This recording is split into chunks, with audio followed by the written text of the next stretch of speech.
നമസ്കാരം. നൂറുകണക്കിന് ക്യാമറകളും പോലീസും നിയമങ്ങളും ഒക്കെയുള്ള ദൈവത്തിന്റെ സ്വന്തം നാടല്ലേ നമ്മളുടെ കേരളം. ഇങ്ങനെയുള്ള കേരളത്തിന്റെ മികച്ച വിദ്യാഭ്യാസ രീതികളും ആരോഗ്യ പരിപാലനവും തൊഴിലവസരങ്ങളും എല്ലാം കണ്ടുകൊണ്ട് ഒരു അതിഥി തൊഴിലാളി കുടുംബം കേരളത്തിലേക്ക് കുടിയേറി പാർക്കുന്നു.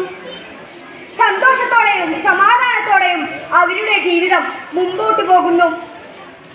ഒരു ദിവസം അവരെയും കേരളത്തെയും ഞെട്ടിച്ചുകൊണ്ട് ആ കൊടും ക്രൂരത കേരളത്തിൽ അരങ്ങേറുന്നു.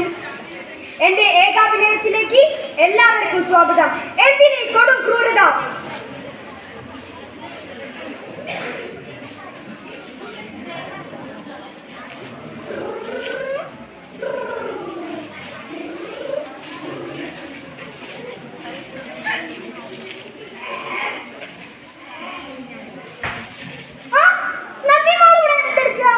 മാമന്റെ കൂടെ വന്ന മാമൻ മിഠായി വാങ്ങിച്ചു തരാം.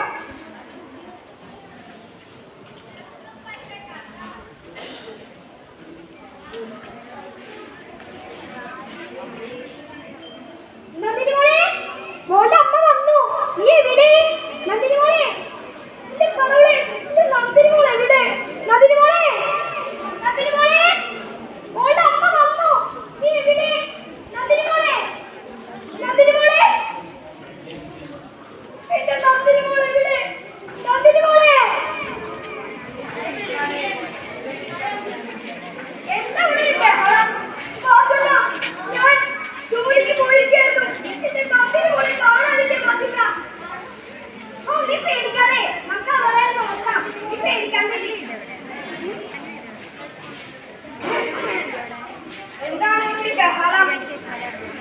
മനുഷ്യ, നമ്മുടെ നന്ദിനി മോളെ കാണാനില്ലെന്നേ. കാണാനില്ലല്ലോ?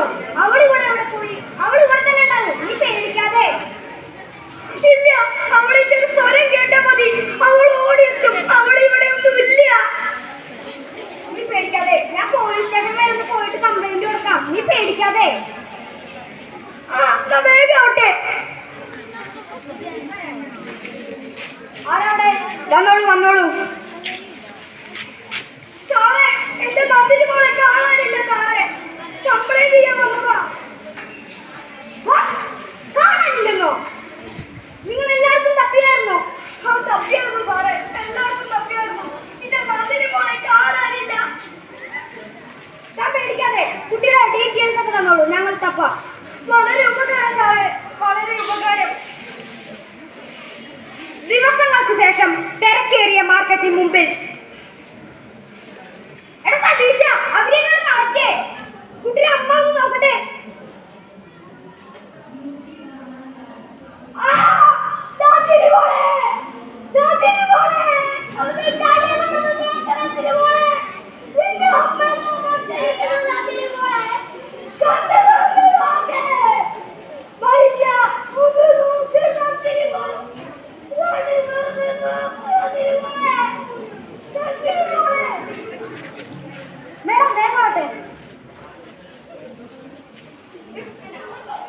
പുതിയ വാർത്തകൾ.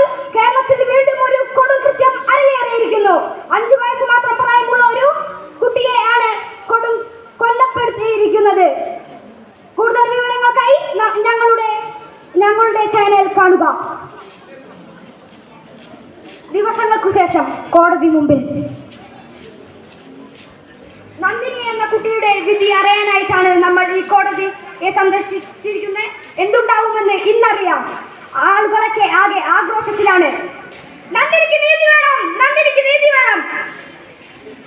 കുട്ടിയുടെ അച്ഛൻ നമ്മളെ സന്ദർശിച്ചിട്ടുണ്ട്. അച്ഛനോട് തന്നെ ചോദിക്കാം. ഞാൻ എന്ത് പറയാനാ മേഡം? എന്റെ മോൾ അനുഭവിച്ചതിൽ 100-ൽ 1 വേദനയെങ്കിലും അവൻ അനുഭവിക്കണം. അതെ, എവിടെ ഗോവിന്ദൻ ചാർമി? എവിടെ കിരൺ? സൗമ്യയെ പോലെ, ജിഷയെ പോലെ ഇതാ ഒരു നന്ദിനിയും. എനിക്ക് ഒരു ചോദ്യം മാത്രം ബാക്കിയിരിക്കെ, നീ എത്ര ദിവസങ്ങൾ, എത്ര നന്ദിനിമാർ? നന്ദി, നമസ്കാരം.